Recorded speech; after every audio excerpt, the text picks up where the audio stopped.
सभा का आयोजन किया गया? देखिए, प्रार्थना सभा इंडिया गठबंधन और हमारे सिविल सोसाइटी के लोगों की तरफ से रखा गया था, जिसमें मैं भी सम्मिलित हुआ हूँ। हमारे कई सीनियर्स में हैं, हल्द्वानी के विधायक सुमित हृदय जी हैं, विभिन्न दलों के अध्यक्षगण और उनके पदाधिकारीगण हैं, प्रदीप टमटा जी हैं, हमारे कई सीनियर्स यहाँ हैं।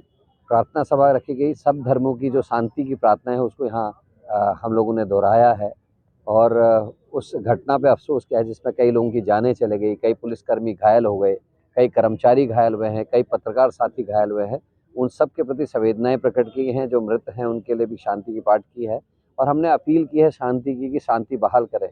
अब जिस तरीके से एक संगठन के लोग एक समुदाय की दुकानें बंद करने का वो कर रहे हैं, क्योंकि कल जो घटना घटी वो प्रशासन वर्सेस पब्लिक का हुआ है, ये कोई हिंदू मुसलमान का झगड़ा नहीं हुआ, लेकिन उसको वो रूप देने की जो कोशिश हो रही है उसको रोका जाना चाहिए। सरकार की जिम्मेदारी है कि किसी भी नागरिक के प्रति कोई हिंसा ना हो, कोई भी नागरिक अपने को असुरक्षित ना महसूस करे, इसके लिए करना चाहिए। और जो चूक हुई है, आज मैं कई पत्रकारों ने मुझे ऐसे पत्र दिखाए जिसमें LIU और कई लोगों ने उसमें अपनी रिपोर्ट्स दी हैं कि खतरनाक है इस समय सब कुछ करना और उसकी तैयारी होनी चाहिए थी। प्रशासन ने उन चीज़ों की अनदेखी की है और उसकी भी हम निंदा कर रहे हैं। और हमने जो डिमांड्स थी वो हमने रखी है। हमने कहा है कि हाई कोर्ट के सिटिंग जज या जो रिटायर्ड जज हैं उनकी देखरेख में ये जांच होनी चाहिए, क्योंकि प्रशासन के लोग इसमें सम्मिलित हैं, जांच के दायरे में वो भी आएंगे और कोई प्रशासनिक अधिकारी अगर जांच करेगा तो निश्चित ही वो निष्पक्ष नहीं हो पाएगा।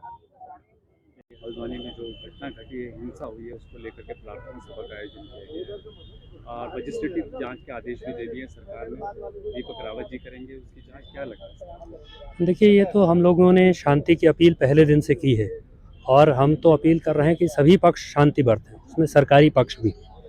जो इसके लिए जिम्मेदार अफसर हैं, ख़ास तौर पर नैनीताल ज़िले के DM और SSP, उनको तत्काल निलंबित किया जाना चाहिए, उनको हटाया जाना चाहिए।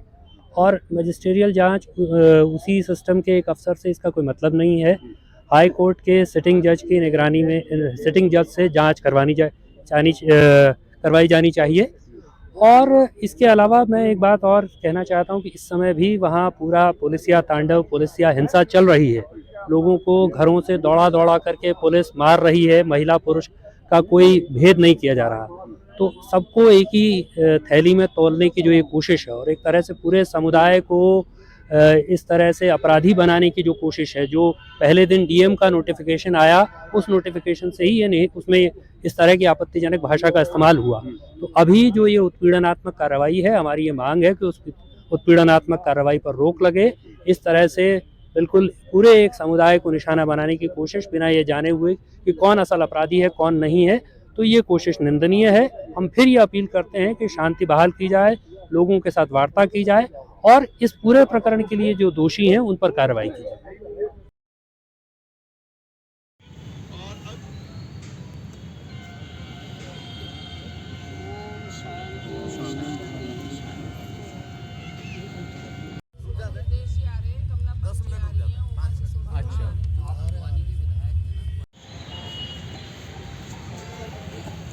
उधर उधर कर लो नहीं ठीक।